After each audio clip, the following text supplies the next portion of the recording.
अस्सलामुअलैकुम dear students. आज के वीडियो में हम पढ़ेंगे स्टैंडिंग वेव्स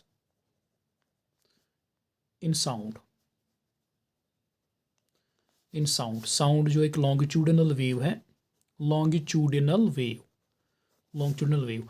तो हम standing waves in longitudinal waves देखेंगे।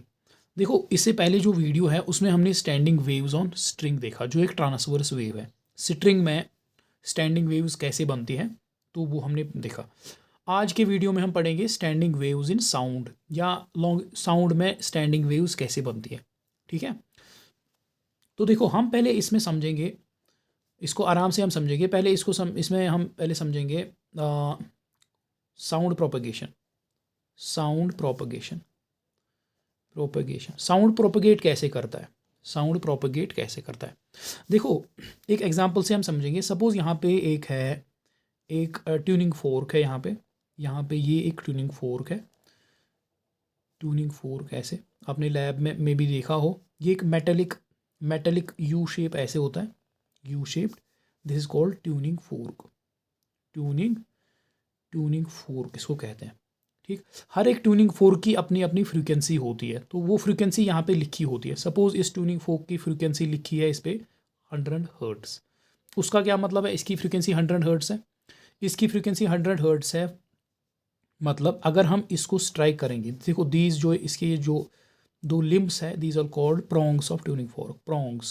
सो ट्यूनिंग फोर्क हैज़ 2 प्रोंग्स, ये एक प्रोंग और ये 2 प्रोंग। अच्छा, इसको अगर मैं स्ट्राइक करता हूँ, इस प्रोंग को मैं स्ट्राइक करूँगा, तो जब मैं इसको स्ट्राइक करूँगा तो ये ऐसे वाइब्रेट करने लगेगा। ये प्रोंग ऐसे वाइब्रेट करने लगेगा, ऐसे टू एंड फ्रू वाइब्रेट करने लगेगा। तो अब इसकी फ्रीक्वेंसी है 100 हर्ट्ज़, मीन्स एक सेकंड में ये 100 ऑसिलेशंस कंप्लीट करेगा। एक सेकंड में 100 ऑसिलेशंस कंप्लीट करेगा। ठीक, अच्छा, अब इसके अराउंड जो है एयर है, इस ट्यूनिंग फोर्क के अराउंड एयर है। ट्यूनिंग फोर्क जिसको मैंने स्ट्राइक किया उसके अराउंड है एयर, ये इसके अराउंड एयर मॉलिक्यूल्स है। जब मैंने इसको स्ट्राइक किया, अब ये वाइब्रेट करने लगा। एक सेकंड में 100 बार ये वाइब्रेट कर रहा है, 100 ऑसिलेशंस कंप्लीट कर रहा है। तो जो इसके अराउंड एयर है वो भी इसके साथ वाइब्रेट करना शुरू करेगी। ये एयर मॉलिक्यूल्स जो है दे विल स्टार्ट वाइब्रेटिंग। अब ये वाइब्रेशन यहाँ भी पहुँच जाएगी, ये वाइब्रेशन यहाँ भी पहुँच जाएगी। तो इस तरह से ये वेव आगे बढ़ेगी। वाइब्रेशन की ये जो वेव है ये आगे बढ़ेगी। ये वाइब्रेशन इस मॉलिक्यूल तक पहुँचेगी, हर एक मॉलिक्यूल तक ये वाइब्रेशन पहुँचेगी। जो ट्यूनिंग फोर्क की वाइब्रेशन है ये हर एक मॉलिक्यूल तक पहुँचेगी। ठीक है, अच्छा, अब जब हर एक मॉलिक्यूल वाइब्रेट करेगा तो हमें रिजल्ट क्या मिलेगा? इससे रिजल्ट हमें मिलेगा कंप्रेशन एंड रेरिफैक्शंस। कंप्रेशन, देखो ये जो एयर है यहाँ पे, इसमें कुछ पोर्शंस में डेंसिटी ज़्यादा होगी। The dense portions of the medium will be called compressions, जो आपने पढ़ा होगा। और इसमें प्रोड्यूस होंगे ऐसे रेरिफैक्शंस। ये है कंप्रेशन, ये है कंप्रेशन और ये है रेरिफैक्शन। तो ट्यूनिंग फोर्क के वाइब्रेट करने से सारे मॉलिक्यूल्स वाइब्रेशन में आ जाते हैं। मॉलिक्यूल्स की वाइब्रेशन की वजह से हमें क्या देखने को मिलता है, इस एयर में बनते हैं कंप्रेशंस एंड रेरिफैक्शंस। और ये वेव की डायरेक्शन है, ये ऐसे चल रहा है। ठीक है, अच्छा, तो देखो इस वेव, ये जो wave, this is called sound wave. ये जो है ये साउंड वेव है। ये साउंड वेव प्रोड्यूस हो गई in the form of compressions and rarefactions. अब अगर इस ट्यूनिंग फोर्क की फ्रीक्वेंसी 100 हर्ट्ज़ है, तो जो ये वेव छोड़ेगा इसकी फ्रीक्वेंसी भी 100 हर्ट्ज़ होगी। तो इसका क्या मतलब है? इसका मतलब है एक सेकंड में ये ट्यूनिंग फोर्क 100 कंप्रेशंस छोड़ेगा और 100 रेरिफैक्शंस छोड़ेगा। एक सेकंड में 100 कंप्रेशंस और 100 रेरिफैक्शंस छोड़ेगा। तो अगर ट्यूनिंग फोर्क की फ्रीक्वेंसी 100 हर्ट्ज़ है, तो जो ये साउंड प्रोड्यूस करेगा, जो ये वेव प्रोड्यूस करेगा, लॉन्गिट्यूडिनल वेव, उसकी फ्रीक्वेंसी भी 100 हर्ट्ज़ होगी। ठीक, अच्छा, अब ये जो लॉन्गिट्यूडिनल वेव है इसको हम एक्सप्रेस कैसे करते हैं? लाइक देखो हमने स्ट्रिंग में देखा, स्ट्रिंग में जब वेव ऐसे चल रही है, ऐसे स्ट्रिंग में वेव चल रही है, तो हम इस हम वेव इक्वेशन लिखते हैं y is equal to A sine omega T minus के एक्स। ठीक है, वेव इक्वेशन हमारी ये बनती है। तो what is y? y is displacement of any particle. कोई भी पार्टिकल कितना मीन पोजीशन से दूर है, कोई भी पार्टिकल कितना मीन पोजीशन से दूर है at position x and at time t। So y is position of any particle at x at time t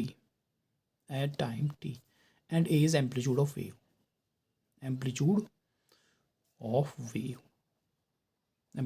so y is displacement। कोई भी पार्टिकल मीन पोजीशन से कितना ऊपर है या नीचे है, मीन पोजीशन से कितना ऊपर है या नीचे है। अच्छा, अब यही वेव इक्वेशन जो है हम लॉन्गिट्यूडनल वेव के लिए भी लिख सकते हैं। सो लॉन्गिट्यूडनल वेव, ये जो वेव है हमारी, ये जो वेव है, इसके लिए हम लिख सकते हैं s is equal to A sine omega T minus के एक्स। अब s क्यों लिखा मैंने? देखो यहाँ पे लॉन्गिट्यूडनल वेव में जो पार्टिकल्स है ये ऑसिलेट ऐसे कर रहे हैं। देखो ये कोई भी पार्टिकल ऑसिलेट कर रहा है right left, to and fro, ठीक है, दाएं बाएं कर रहा है। सो ये ऐसे कर रहा है, कोई भी पार्टिकल ऐसे कर रहा है। तो ये इसकी मेन पोजीशन है, ये इसकी एक्सट्रीम पोजीशन और ये इसकी एक्सट्रीम पोजीशन। ठीक है, तो S मीन्स कोई भी पार्टिकल मीन पोजीशन से कितना राइट है या कितना लेफ्ट है। S मीन्स कोई पार्टिकल मीन पोजीशन से कितना राइट है या कितना लेफ्ट डिस्टेंस पे है। ठीक है, and A is amplitude. So S is what? Displacement of any molecule from mean position. Main position से कोई भी पार्टिकल कितना राइट गया है, कितना लेफ्ट गया है, from mean position. And A is amplitude, A है इसका एम्पलीट्यूड, कितना मैक्सिमम ये जाता है, कितना मैक्सिमम जाता है, ए इज एम्पलीट्यूड। ठीक है, तो देखो लॉन्गिट्यूडनल में हम दिखा रहे हैं y is equal to A sine omega T minus के एक्स। सो लॉन्गिट्यूडनल में हम दिखाते हैं पार्टिकल कितना ऊपर गया या नीचे गया, तो उसको हम दिखाते हैं y से। पार्टिकल कितना ऊपर गया या नीचे गया उसको हम y से दिखाते हैं। तो ट्रांसवर्स वे में, लॉन्गिट्यूडनल वे में दिखाते हैं पार्टिकल कितना राइट गया या कितना लेफ्ट गया, तो उसको हम y के बदले हम s से दिखाएंगे, इससे कोई फ़र्क नहीं पड़ेगा। ठीक है, बाकी टर्म्स सेम है। Omega is angular frequency, that is omega is equal to omega here, यहाँ पे omega is equal to 2 pi divide by t, जो ट्रांसवर्स में वो वेव में होता है। This t is time period of this wave, longitudinal wave. ठीक है, and k is its wave number, that is 2 pi divide by lambda. तो इस लॉन्गिट्यूडनल वेव की वेव लेंथ भी है जो हमने पढ़ा है ऑलरेडी, ये इसकी वेव लेंथ है, वेव लेंथ लैम्बडा। तो इसका वेव नंबर जो है K is equal to 2 pi divide by lambda. So ये है लॉन्गिट्यूडनल वेव के लिए इक्वेशन। ठीक, अब लॉन्गिट्यूडनल वेव जो है इसको हम एज अ प्रेशर वेव भी दिखा सकते हैं, एज अ प्रेशर वेव भी हम दिखा सकते हैं। So longitudinal wave as a pressure wave, longitudinal wave as a pressure wave, इसको हम एज अ प्रेशर वेव भी दिखा सकते हैं। देखो कैसे, देखो सपोज यहाँ पे एक ट्यूनिंग फोक है, यहाँ पे एक ट्यूनिंग फोक है और यहाँ पे एक वेव चल रही है, यहाँ पे एक वेव चल रही है इन द फॉर्म ऑफ, यहाँ पे एक वेव चल रही है इन द फॉर्म ऑफ ऐसे, in the form of compressions and rarefactions. एक लॉन्गिट्यूडनल वेव चल रही है, ये लॉन्गिट्यूडनल वेव चल रही है यहाँ पे। ठीक है, अच्छा अब देखो इस ये जो मीडियम है इसका हर एक पॉइंट, देखो इसका ये पॉइंट ले लो या ये पॉइंट ले लो, कोई भी पॉइंट ले लो, या ये पॉइंट ले लो या ये पॉइंट ले लो या ये पॉइंट ले लो, कोई भी पॉइंट ले लो। सपोज मैंने ये पॉइंट लिया, तो इस पॉइंट पे कंप्रेशन भी देखो, कंप्रेशन ऐसे मूव कर रहे हैं, कंप्रेशन ऐसे मूव कर रहे हैं, दिख रहा है कि कंप्रेशन ऐसे मूव कर रहे हैं, ऐसे लग रहा है कि कंप्रेशन मूव कर रहे हैं। तो इस पॉइंट पे एक टाइम पे इस पे कंप्रेशन आएगा। जब कंप्रेशन आएगा इसका प्रेशर बढ़ जाएगा। देखो जब एयर मॉलिक्यूल्स कंप्रेस करते हैं तो डेंसिटी बढ़ जाती है, मतलब प्रेशर बढ़ गया।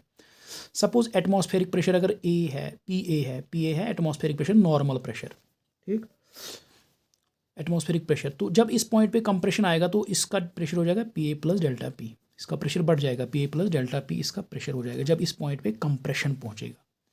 अच्छा, जब इस पॉइंट पे रेयरफैक्शन पहुंचेगा तो इसका प्रेशर हो जाएगा ड्रॉप, नॉर्मल से कम हो जाएगा क्योंकि एयर मॉलिक्यूल्स दूर दूर जा रहे हैं। जब एयर मॉलिक्यूल्स दूर दूर जाएंगे तो प्रेशर ऑब्वियसली डिक्रीज होगा। तो जब इस पॉइंट पे रेयरफेक्शन पहुंचेगा तो it is PA minus delta P, pressure कम हो जाएगा। ठीक है।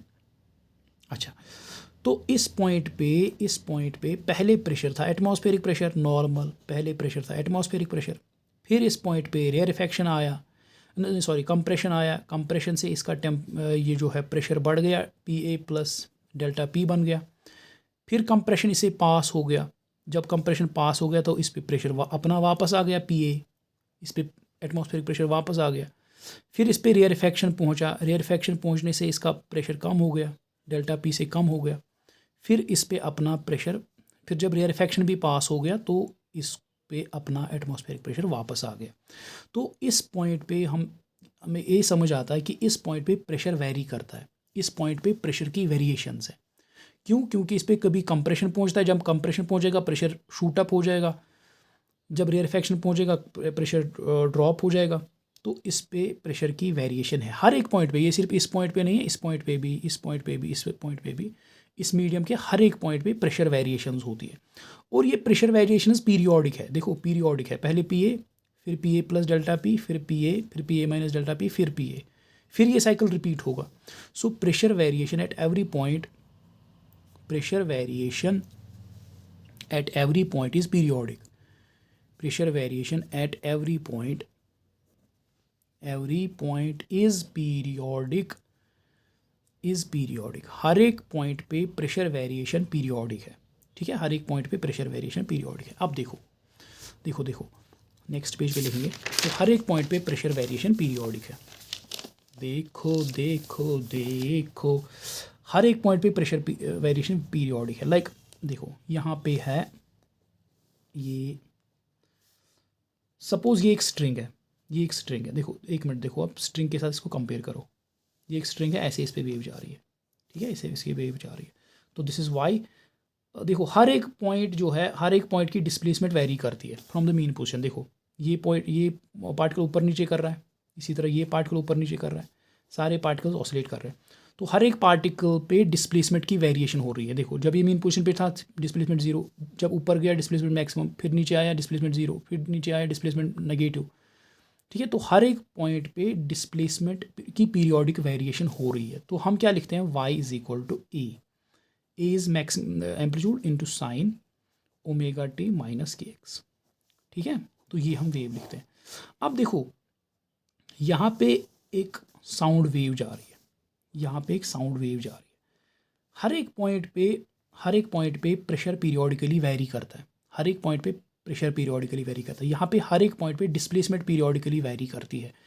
यहाँ पे हर एक पॉइंट पे प्रेशर पीरियोडिकली वेरी करता है, ऐसे ऊपर नीचे जाता है, कभी ऊपर, कभी डेल्टा P ऊपर, कभी सपोज ये जो है ये लेवल, ये एटमॉस्फेरिक प्रेशर है, ये नॉर्मल लेवल एटमॉस्फेरिक प्रेशर। ठीक है, तो इस पॉइंट पे कभी प्रेशर हो जाता है PA plus delta P, so this is delta P, PA plus delta P। कभी फिर नीचे आता है नॉर्मल लेवल पे, फिर जब रेयरफेक्शन आ जाती है फिर ये अगेन ड्रॉप हो जाता है, PA माइनस डेल्टा P हो जाता है, PA माइनस डेल्टा P। सो हर एक पॉइंट पे प्रेशर वेरी करता है पीरियोडिकली। अब जब हर एक पॉइंट पे प्रेशर पीरियोडिकली वेरी करता है तो हम इसको एज ए वेव दिखा सकते हैं, सिंपल, हम इसको एज ए वेव दिखा सकते हैं, pressure wave. This is called pressure wave, this is called pressure wave, this is called pressure wave. तो यहाँ पे वेरी क्या करता था, डिस्प्लेसमेंट y, यहाँ पे प्रेशर क्या करता है, यहाँ पे कौन सी क्वांटिटी वेरी करती है, P, pressure P। So pressure P we can write, या हम इसको लिख सकते हैं डेल्टा P कितना ऊपर गया या कितना नीचे आया। Delta P is equal to, हाँ, delta P not sine omega T minus के x.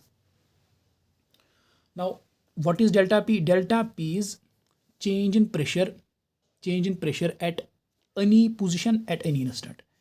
Delta P is change in pressure, किसी पोजीशन पे, किसी लोकेशन पे प्रेशर कितना अप हुआ या कितना डाउन हुआ, किसी टाइम पे, किसी भी टाइम पे, change in pressure at position x at time t। change in pressure at position x at time t is given by delta P naught. Delta P naught is pressure amplitude, maximum change in pressure, maximum change in pressure, or we can call it pressure amplitude. We can call it pressure amplitude.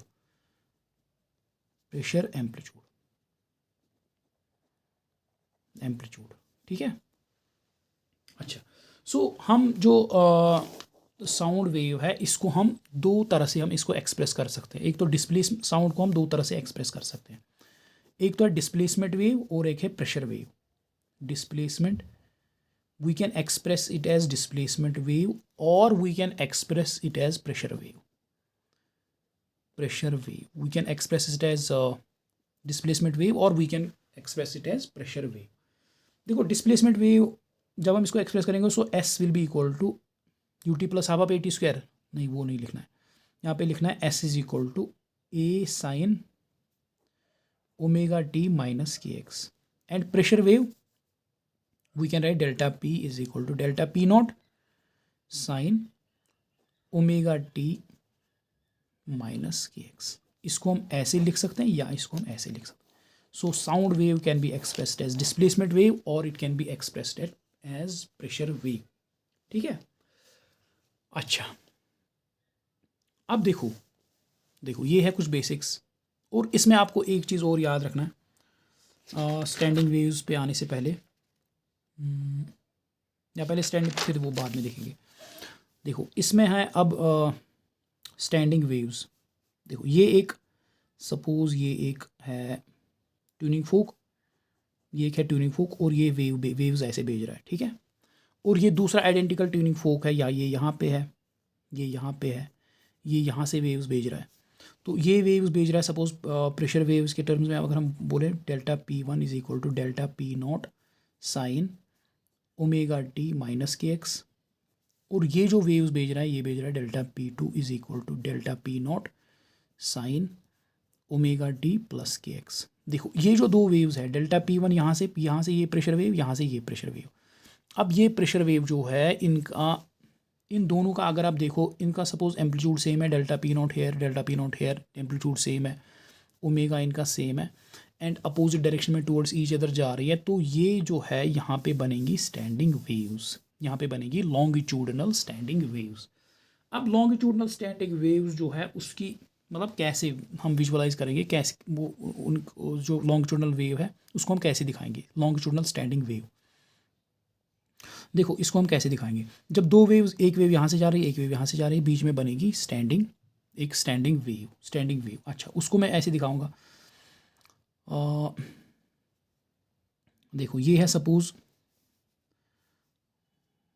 इनके बीच air molecules हैं,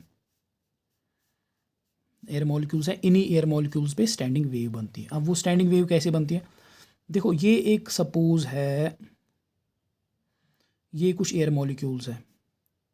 ठीक है, ये यहाँ से यहाँ इसको magnify करके यहाँ दिखा रहा हूँ। तो ये कुछ एयर मॉलिक्यूल्स हैं, तो ये एयर मॉलिक्यूल स्टेशनरी है, ना, ये बिल्कुल ऑसिलेट नहीं कर रहे हैं, जो इसके राइट में एयर मॉलिक्यूल्स है, ये एयर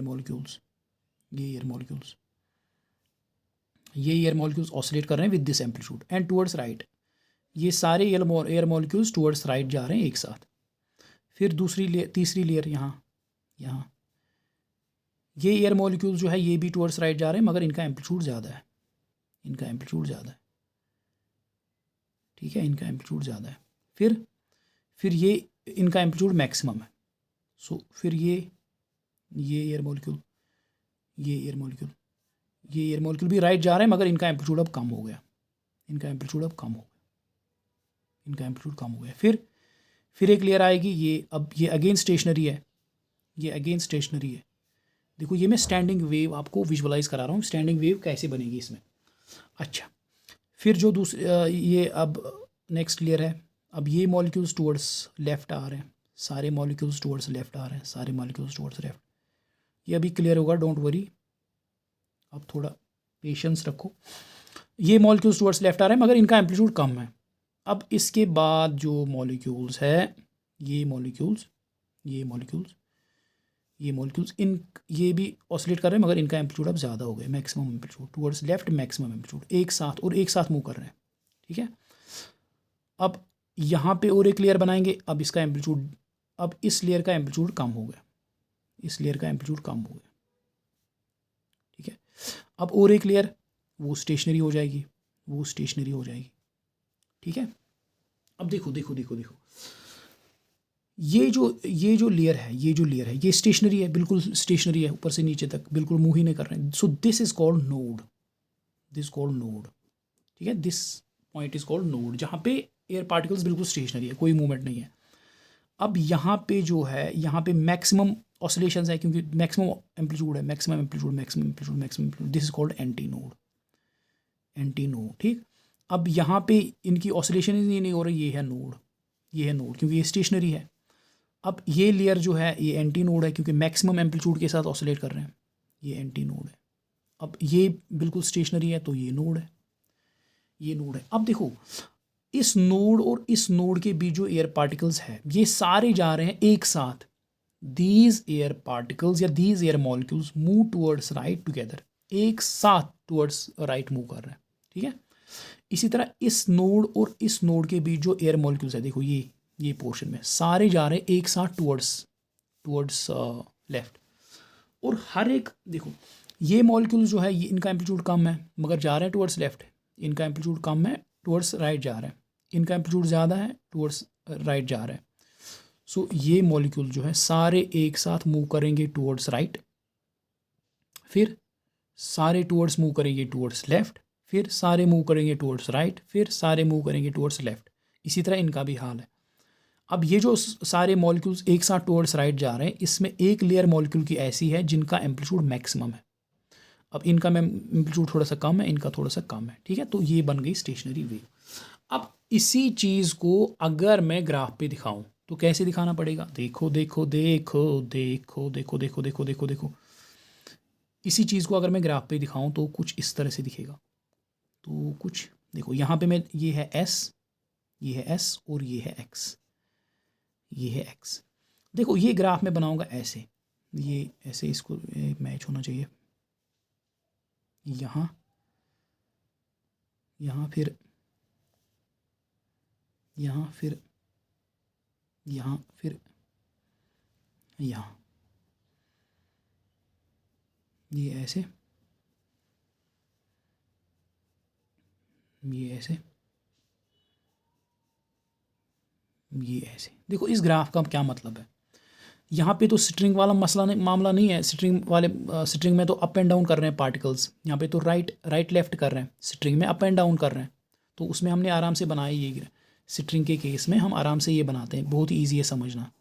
स्ट्रिंग का हर एक पार्टिकल ऐसे ऊपर नीचे कर रहा है, तो ग्राफ भी इसी तरह से बनता है। तो वो ईजी अंडरस्टैंड करना ईजी है, मतलब ये भी अंडरस्टैंड करना ईजी है। इसमें थोड़ा सा ये है, देखो इसमें थोड़ा सा समझना है, इस ग्राफ को इंटरप्रेट करना आपको आना चाहिए, ये कैसे इंटरप्रेट करना है। देखो ये जो पॉइंट है, ये जो पॉइंट है ग्राफ पे, ये इस लेयर को रिप्रेजेंट करता है, ये स्टेशनरी है, ठीक है। अब ये मॉलिक्यूल जो है, ये लेयर और ये लेयर, ये टूवर्ड्स राइट जा रहे हैं, ये टूवर्ड्स राइट जा रहे हैं। तो मैंने दिखाया ये पोर्शन, ये मॉलिक्यूल्स का ये पोर्शन है। So this means the molecules are moving towards right, moving towards right. ये वो मॉलिक्यूल्स का ग्रुप है, ये वो मॉलिक्यूल्स का ग्रुप है जो टूवर्ड्स राइट जा रहे हैं, ना कि ऊपर, ना कि ऊपर। इसको दिखाने का तरीका है, ये वो मॉलिक्यूल्स का पोर्शन है, ये वो मॉलिक्यूल्स को, ये रीजन जो है ग्राफ का, ये उन मॉलिक्यूल्स को दिखा रहा है जो राइट जा रहे हैं। अच्छा, अब ये पॉइंट जो है ये इस नोड को दिखा रहा है। अब ये पोर्शन जो है ग्राफ का, ये पोर्शन जो ग्राफ का है, ये पोर्शन जो ग्राफ का है, ये उन मॉलिक्यूल्स को दिखाता है जो टूवर्ड्स लेफ्ट जा रहे हैं, टूवर्ड्स लेफ्ट जा रहे हैं एक साथ। देखो ये मॉलिक्यूल्स टूवर्ड्स राइट जा रहे हैं एक साथ। सो यहाँ पे मैंने ग्राफ पे दिखाया, ये मॉलिक्यूल्स एक साथ ऊपर चढ़ेंगे, एक साथ ऊपर चढ़ेंगे मतलब एक साथ टूवर्ड्स राइट जाएंगे। अच्छा, ये मॉलिक्यूल्स एक साथ नीचे जाएंगे, ग्राफ तो यही दिखा रहा है। इसका मतलब ये है कि ये मॉलिक्यूल्स एक साथ लेफ्ट जा रहे हैं, और ये जो मॉलिक्यूल है ये मैक्सिमम राइट जा रहा है, ये उसे कम जा रहा है, ये उसे कम जा रहा है, ये उसे कम जा रहा है, ये उसे कम जा रहा है। ये मॉलिक्यूल मैक्सिमम टुवर्ड्स लेफ्ट जा रहा है, ये उसे कम जा रहा है, ये उसे कम जा रहा है, ऐसे कुछ ऐसे। तो ऐसे इस ग्राफ को समझना है, ठीक है। अच्छा, तो ये है इसकी स्टेशनरी। तो अगर हम इसको ऐसे बनाएंगे तो इस स्टेशनरी वेव को हम ऐसे रिप्रेजेंट कर सकते हैं। तो ये मॉलिक्यूल्स, ये जो मॉलिक्यूल्स हैं एक साथ टुवर्ड्स राइट जा रहे हैं, फिर एक साथ टुवर्ड्स मीन पोजीशन क्रॉस करेंगे, फिर एक साथ टुवर्ड्स लेफ्ट जाएंगे। इसी तरह ये मॉलिक्यूल्स एक साथ टुवर्ड्स लेफ्ट जाएंगे, फिर एक साथ टुवर्ड्स मीन पोजीशन पे आएंगे, फिर एक साथ टुवर्ड्स राइट जाएंगे। ठीक, देखो ये मोस्ट ऑफ द स्टूडेंट्स को ये डिफ़िकल्ट लगता है क्योंकि ये विजुअलाइज नहीं होता है। तो I will try my best. तो आई होप कि आपको समझ आ जाएगा। अब देखो इसी, तो ये तो हमने दिखाई standing wave, standing longitudinal wave. अब स्टैंडिंग लॉन्गिट्यूडनल वेव हम दिखाएंगे, अब इसको हम pressure wave as standing longitudinal wave pressure की टर्म्स में हम दिखाएंगे। अब प्रेशर की टर्म्स में दिखाएंगे। देखो ये है x, ये है, ये जो लेवल है, ये जो लाइन मैंने बनाई, सपोज ये एटमॉस्फेरिक प्रेशर की लेवल है। ठीक है, एटमॉस्फेरिक प्रेशर की लेवल। अच्छा, अब देखो अगर आप इस पॉइंट को कंसिडर करोगे, इस पॉइंट को अगर आप कंसिडर करोगे, इस पॉइंट पे थोड़ा सा आप रीजन ले लो, ये है एयर का थोड़ा सा रीजन, ये पॉइंट। तो इसके लेफ्ट, इसके राइट में जो एयर मॉलिक्यूल्स है, इसके राइट में जो एयर मॉलिक्यूल्स है, तो ये जो है एयर मॉलिक्यूल्स के राइट में, इसके राइट में देखो, इस लेयर के राइट में जो एयर मॉलिक्यूल्स हैं ये टुवर्ड्स राइट जा रहे हैं, टुवर्ड्स राइट जा रहे हैं। तो इसके लेफ्ट में जो एयर मॉलिक्यूल्स है वो भी टुवर्ड्स सॉरी, ये जो एयर का पोर्शन है, ये जो एयर की जो लेयर है, इसके राइट में जो एयर मॉलिक्यूल्स है, इसके राइट, ये जो इसके एयर राइट में जो एयर मॉलिक्यूल्स है वो जा रहे हैं टुवर्ड्स राइट, दाईं ओर जा रहे हैं। इसी तरह इस ये जो लेयर है, इसके लेफ्ट में जो एयर मॉलिक्यूल्स है वो भी दाईं ओर जा रहे हैं। सो इनकी डायरेक्शन ऑफ मोशन सेम है, तो यहाँ पे मिलेगा हमें, अगर डायरेक्शन ऑफ मोशन सेम है, इस पॉइंट पे डायरेक्शन ऑफ मोशन सेम है, तो इस पे हमें मिलेगा यहाँ पे एटमॉस्फेरिक प्रेशर। इस पॉइंट पे एटमॉस्फेरिक प्रेशर होगा, इस लेयर पे एटमॉस्फेरिक प्रेशर होगा। देखो ये आपको अभी समझ में आ जाएगा, डोंट वरी। इस पे होगा एटमॉस्फेरिक प्रेशर, इस पॉइंट पे, ठीक है, नॉर्मल प्रेशर। अच्छा, अब ज़रा आप इस पॉइंट को देखो, ये जो पॉइंट है, ये जो नोड है, इसको आप देखो, इस नोड को अगर हम देखें,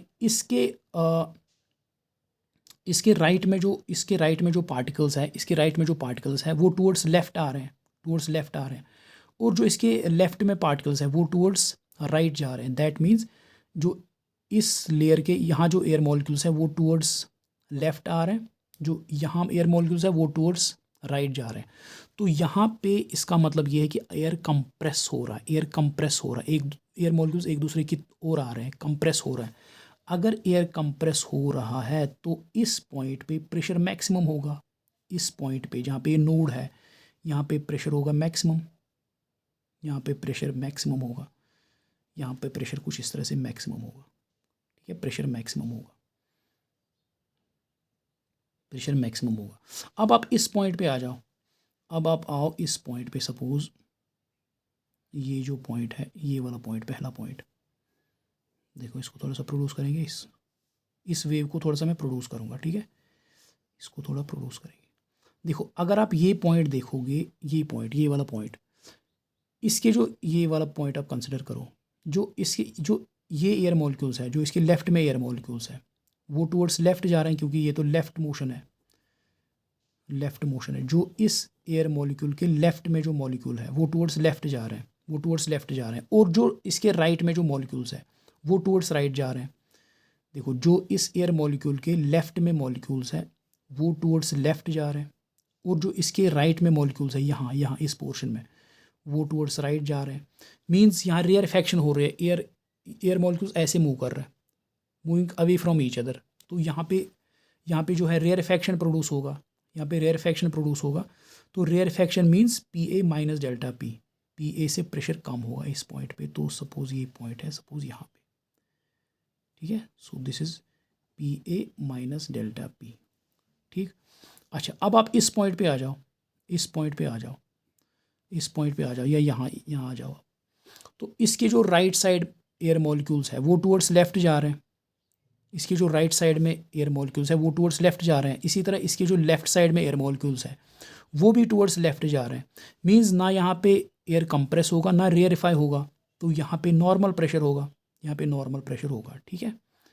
अच्छा, अब ज़रा इस पॉइंट पे आ जाओ, इसको थोड़ा सा प्रोड्यूस करेंगे, ज़रा इस पॉइंट पे आ जाओ।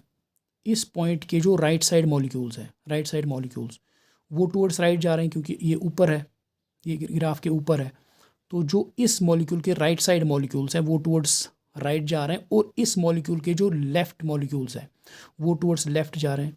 मींस एयर मॉलिक्यूल्स दूर दूर जा रहे हैं, रेयरिफैक्शन प्रोड्यूस हो रही है। तो यहाँ पे जो है प्रेशर कम होगा, यहाँ पे प्रेशर कम होगा। तो कुछ ग्राफ इस तरह से बनेगा, ग्राफ कुछ इस तरह से बनेगा, ठीक है। तो ये है प्रेशर डिस्प्लेसमेंट ग्राफ, ठीक। अगर हम इसको एज स्टैंडिंग वेव दिखाएंगे तो ये भी करेंगे ऐसे, इसको दोनों साइड दिखाएंगे। देखो अब आपको दिख रहा होगा जहाँ पे डिस्प्लेसमेंट वेव का, देखो ये डिस्प्लेसमेंट वेव है और ये प्रेशर वेव है। ये डिस्प्लेसमेंट स्टैंडिंग वेव है, ये है डिस्प्लेसमेंट स्टैंडिंग वेव, और ये है pressure standing wave, pressure standing wave. देखो आपको इजीली दिख रहा होगा, ये यहाँ का नोड है, ये नोड है, ये नोड है और ये नोड है, ठीक। ये एंटी नोड है, ये एंटी नोड है। अच्छा, अब प्रेशर वेव में हम क्या देख रहे हैं, प्रेशर वेव में हम उल्टा देख रहे हैं। ये एंटी नोड है, ये एंटी नोड है, ये नोड है, ये एंटी नोड है, एंटी नोड है, ये नोड है और ये एंटी नोड है, ये एंटी नोड है। तो जहाँ पे डिस्प्लेसमेंट वेव का नोड है वहाँ पे प्रेशर वेव का एंटी नोड है। देखो यहाँ पे डिस्प्लेसमेंट वेव का नोड है, प्रेशर वेव का एंटी नोड है। यहाँ पे प्रेशर डिस्प्लेसमेंट वेव का एंटी नोड है, प्रेशर वेव का नोड है। यहाँ पे डिस्प्लेसमेंट वेव का नोड है, प्रेशर वेव का एंटी नोड है। सो जहाँ पे आपको क्या याद रखना है, जहाँ पे डिस्प्लेसमेंट वेव का नोड होगा वहाँ पे प्रेशर वेव का एंटी नोड होगा, ठीक है। इसी तरह जहाँ पे डिस्प्लेसमेंट वेव का एंटी नोड होगा वहाँ पे प्रेशर वेव का नोड होगा। तो आई होप कि ये आपको अच्छी तरह से समझ में आ गया होगा। मैं इसको 2 मिनट यहाँ पे मैं इसको 2 मिनट रिपीट करूँगा। देखो ये डिस्प्लेसमेंट स्टैंडिंग वेव है, ये जो ग्राफ है ये डिस्प्लेसमेंट स्टैंडिंग वेव है। देखो इसमें अगर आप कोई भी पॉइंट कंसिडर करो, सपोज़ ये पॉइंट मैंने कंसिडर किया, सो इसके जो राइट साइड एयर मॉलिक्यूल्स है, जो इसके राइट साइड एयर मॉलिक्यूल्स है वो जा रहे हैं टुवर्ड्स राइट। इसके जो लेफ्ट एयर मॉलिक्यूल्स है वो भी टुवर्ड्स राइट जा रहे हैं। सो दैट मीन्स ना एयर कंप्रेस हो रहा है ना एयर रेयरिफाई हो रहा है। तो अगर एयर कंप्रेस भी नहीं हो रहा है, रेयरिफाई भी नहीं हो रहा है, दैट मीन्स यहाँ पे नॉर्मल एटमॉस्फेरिक प्रेशर है। वही मैंने दिखाया, यहाँ पे नॉर्मल एटमॉस्फेरिक प्रेशर है, ठीक है। अब ये पॉइंट ज़रा कंसिडर करो, इस पॉइंट के जो राइट साइड में एयर मॉलिक्यूल्स हैं वो जा रहे हैं टुवर्ड्स राइट। क्यों जा रहे हैं टुवर्ड्स राइट? क्योंकि ग्राफ दिखा रहा है ये ऊपर है, टुवर्ड्स राइट जा रहे हैं। और इस पॉइंट के जो लेफ्ट साइड में एयर मॉलिक्यूल्स है वो जा रहे हैं टुवर्ड्स लेफ्ट। सो एयर मॉलिक्यूल्स एक दूसरे से भाग रहे हैं, मीन्स रेयरिफैक्शन बन रहा है, मीन्स प्रेशर ड्रॉप हो रहा है। यहाँ प्रेशर ड्रॉप हो रहा है, ये पॉइंट प्रेशर ड्रॉप हो रहा है, ठीक है, प्रेशर ड्रॉप हो रहा है। अब ये पॉइंट ज़रा कंसिडर करो, इस पॉइंट के जो राइट साइड एयर मॉलिक्यूल्स है, ये राइट साइड एयर मॉलिक्यूल्स वो जा रहे हैं टुवर्ड्स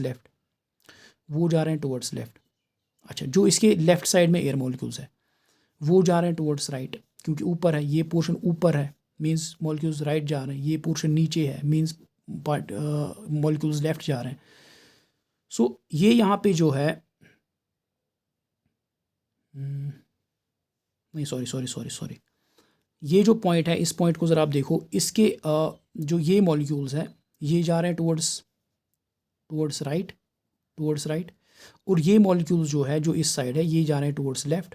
सो ऑब्वियसली इस यहाँ पे कंप्रेस हो रहा है, एयर मॉलिक्यूल्स एक दूसरे की ओर आ रहे हैं, कंप्रेस हो रहा है, मीन्स यहाँ पे कंप्रेशन है, मीन्स यहाँ पे प्रेशर जो है PA + ΔP होगा, ये पॉइंट। इसी तरह ये पॉइंट आप कंसिडर करो, इस पॉइंट के जो ये मॉलिक्यूल्स है, जो इस साइड के मॉलिक्यूल्स हैं ये लेफ़्ट जा रहे हैं, क्योंकि नीचे ग्राफ नीचे है तो ये जा रहे हैं नीचे, और ये जो ये मॉलिक्यूल्स है यहाँ से ये जो मॉलिक्यूल्स है ये भी टुवर्ड्स लेफ्ट जा रहे हैं, सो दैट मीन्स लेफ्ट, ये भी लेफ्ट और ये भी लेफ्ट, ना एयर कंप्रेस हो रहा है ना एयर रेयरिफाई हो रहा है। तो इसके कॉरस्पॉन्डिंग जो पॉइंट बनेगा वो यहाँ पे आएगा जहाँ पे नॉर्मल प्रेशर होगा।